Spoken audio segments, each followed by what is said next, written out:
How imaging helps to bolster a shaky ego.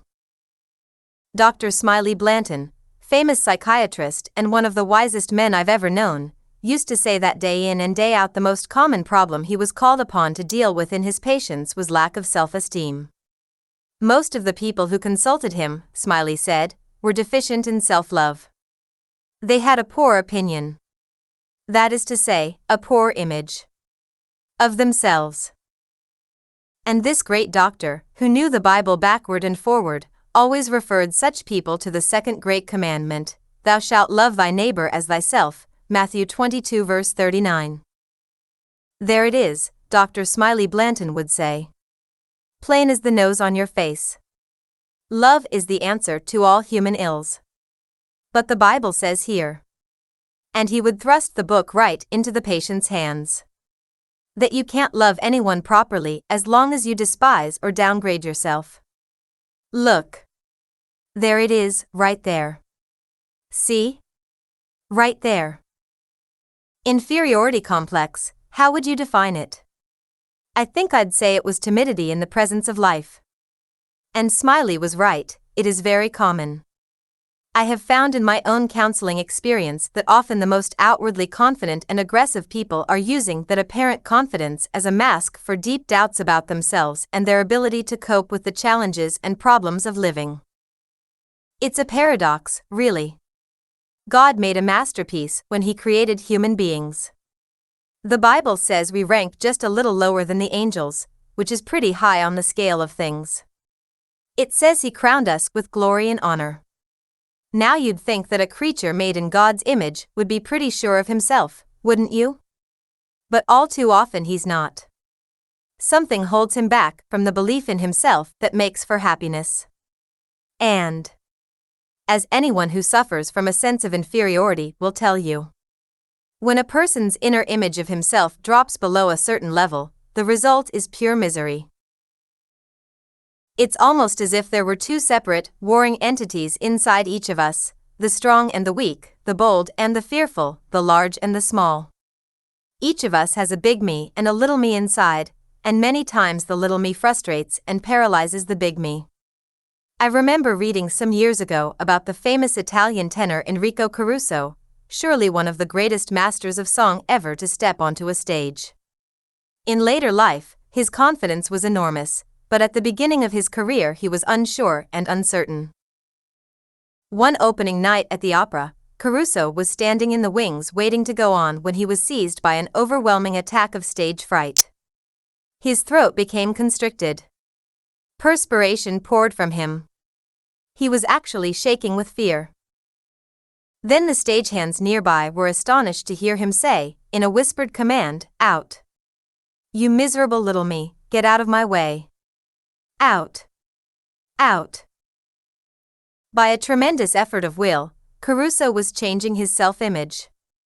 He was saying to the fearful, timid element inside of him that the strong, positive element inside him must prevail, would prevail, and in the face of this fierce counterattack, the little me shrank away. He went on stage, where he sang with the beauty and power that were characteristic of the great Caruso. At the end, the audience surged up, shouting bravo. Were they applauding the skill of a great artist? Yes, but perhaps intuitively they were acclaiming something more. The man who brought the big me out of himself by overcoming the fears and frustrations of the little me. I told that story one time to a young wife who came to consult me. She was upset and frightened. Her husband was under consideration for a promotion, an important one. But it was the custom of that particular company to have a party at which top executives had a chance to observe the employee under social conditions. Wives were always asked to this affair, because the company believed, quite rightly, that a man and his wife are an inseparable team. When you deal with one, you are dealing with the other. I said to this young woman, "Why are you so concerned? You are able to handle yourself." "Oh, Dr. Peale," she said, and her eyes were actually full of tears, "all those other wives have been to colleges like Smith or Vassar or Wellesley. I never got past high school. They'll talk about things I'm not familiar with. I just know I'll be so tense I'll say or do something dumb and ruin Jim's chances for this promotion. I can't bring myself to go, and yet I can't refuse to go. Oh, what shall I do? Timidity, you see, timidity even in the presence of a routine situation. I said to her, "Look, you're a very pretty girl, you dress well, you have honesty and your own quiet charm. Don't worry about those wives from Wellesley. They don't know all that much, anyway. Just be yourself." The trouble with a lot of people is that they always try to copy somebody else. If the Creator wanted us all to be alike, He would have made us that way. You are the only person in the world like you. Think of that, millions of people and only one like you. You are unique and very special. So you just walk into that party and be yourself, your own attractive self. Mix right in with those people and you will shake off this inferiority complex. Go among them saying to yourself, "I can do all things through Christ who strengthens me." Just image yourself as charming, natural, and likable and you will come off okay. Then I told her the Caruso story, and finally she went away a little less frightened, a little less tense, a little more hopeful, and later I heard that the party went very well. Her husband got the promotion. But there are millions of people who don't know how to shake off doubts and fears, millions who crawl through life on their hands and knees instead of standing tall and proud. I sympathize with them from the bottom of my heart, because I know what psychic pain is like. Bolstering your ego. So what can you do if you have an ego that needs bolstering? How can you stop imaging yourself as an inadequate person? An attitude that just perpetuates the state of affairs you want to avoid? The first thing is, examine your entire life and see if you can pinpoint some specific cause for these inferiority feelings. Often the cause goes back to childhood. Certainly we're not born with inferiority feelings. A healthy baby has a strong ego and, so far as one can tell, a high opinion of himself. But even so, that self-confidence can be damaged, sometimes by a harsh or hypercritical parent, sometimes by other children who tease or ridicule, sometimes by siblings who outshine or overshadow a sensitive brother or sister. I remember one man who came to the Institutes of Religion and Health, a counseling service founded by Dr. Blanton and me some 30 years ago. He was seeking help because he felt so wretchedly inadequate most of the time. He just felt that he couldn't cope. And believe me, the "I can't cope" feeling is widespread. Finally, after long discussion and probing, it was found that as a small boy he had nearly drowned in a swimming pool. His frantic mother forbade him ever to go in the water again. He would stand by the pool watching the other boys swim, and gradually the idea took hold of him that he couldn't do what the others did. Thus his disbelief in himself began to grow. He grew up filled with fear, and when we saw him his talk was full of symbolic references. "This is over my head," he would say. Or, "This is too deep for me." Or, "If I try that, I'll be sunk." This man struggled so hard against a constant conviction of inadequacy that he was close to a nervous breakdown. I told him, as I tell everyone who has an inferiority complex, that the basic answer to the problem is to get a deep sense of the presence of God in your life. Image yourself walking alongside the power that created the tiniest flower and holds the constellations in their places. This is the surest way to cast out all fear and shrinking and sense of failure. No matter how fearful you think you are, I will guarantee that if you get your consciousness filled to overflowing with God, you will not be afraid of anything in this world. You will walk through life erect, head held high, unafraid. How do you do it? Well, the answers have been given so often that they sound hackneyed and trite, but they are eternally true. You pray, which is conversation with God. You go where God is talked about and thought about and focused on. And that is usually in church or some good spiritual group, of which there are many. You read the Bible and apply what you read to yourself. There is no great benefit in reading the Bible just because somebody says you ought to.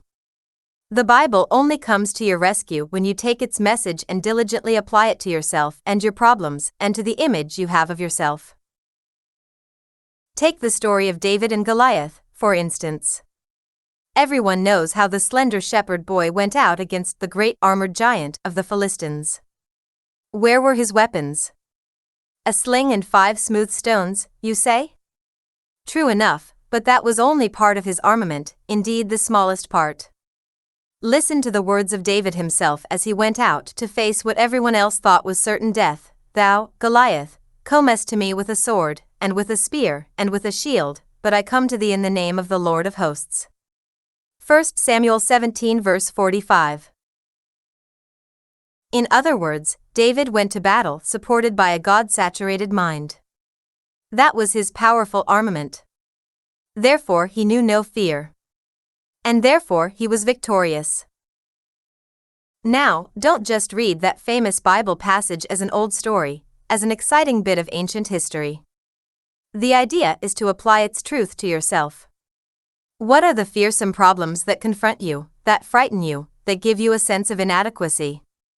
Stand up to them, as the story says, in the name of the Lord. Almighty God meant us to walk the earth as men and women made in His image, not to crawl through life on our hands and knees.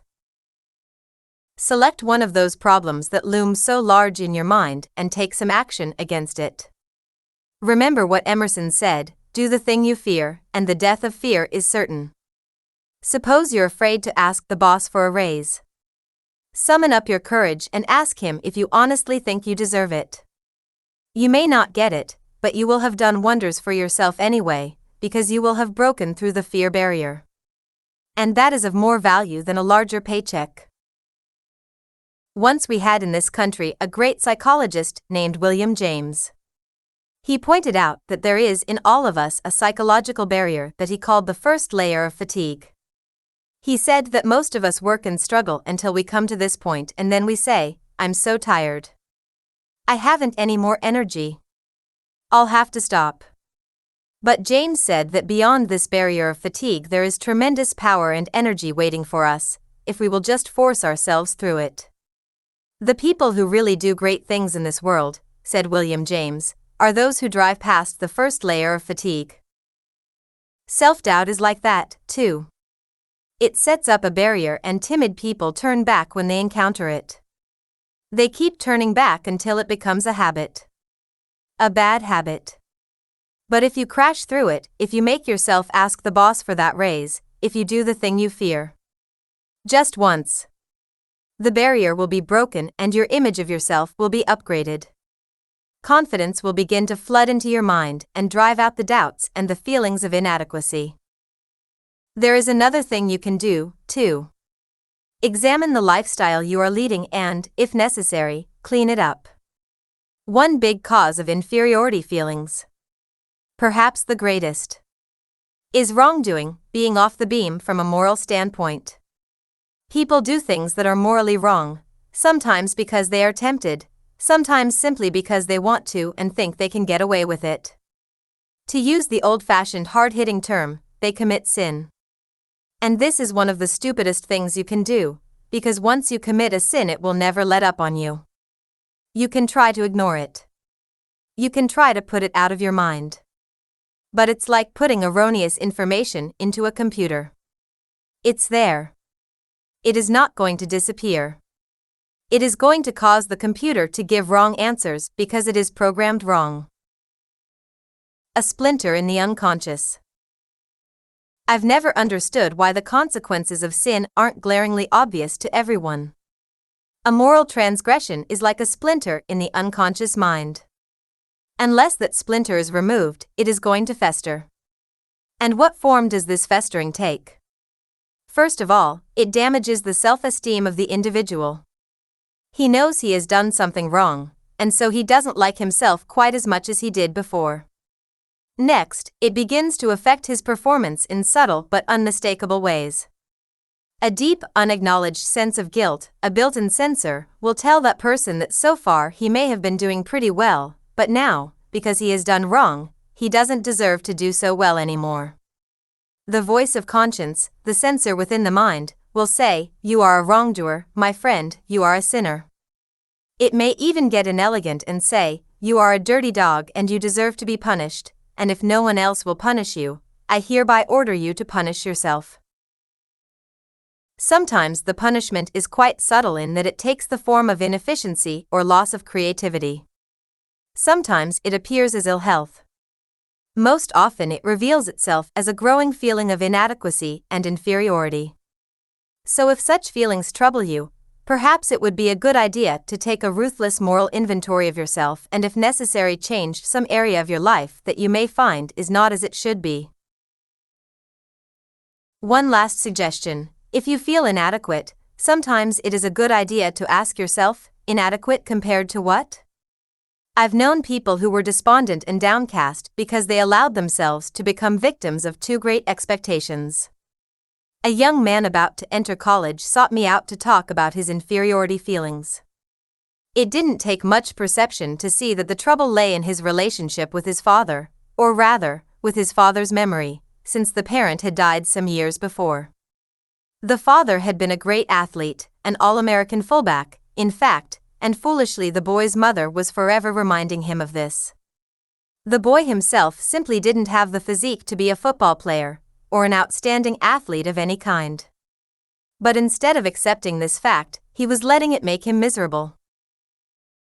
"Look," I said to him after I had asked a few questions.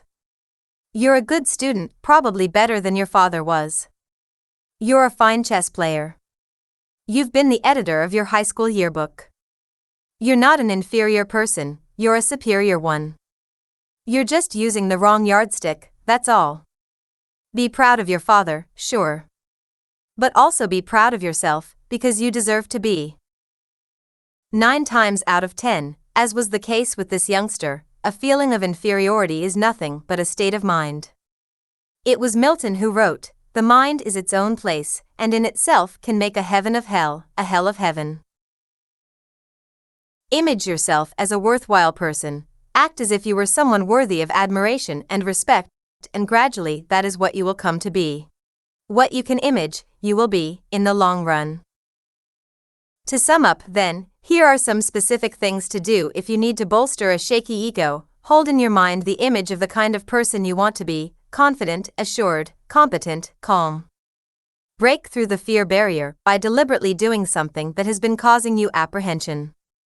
Say to yourself, "I can do all things through Christ who strengthens me, and I will do this thing that I have been flinching from." When feelings of inadequacy get you down, remind yourself that God made you and that He does not do poor work. Get rid of such thoughts by seeing yourself as opening up your mind and letting the clean winds of faith blow through. Vividly visualize those winds sweeping away all the cobwebs of self-doubt and self-distrust. Try to find the root cause of your feelings of inadequacy. Once you bring it into the open, it will lose much of its power to dominate you. Invite the good Lord into your everyday experience. Ask Him to go back into your past, to find the hurtful memories and heal them. He stands ready, always, to aid you. Turn your sense of inadequacy into a plus by letting it act as a spur, as a motivator. Something in you is yearning and straining to dominate and eliminate weakness. Let the big you brush aside the little you. Visualize the big you wielding a big broom and doing just that. Be realistic, accept some limitations as natural and inevitable. Nobody is the best at everything.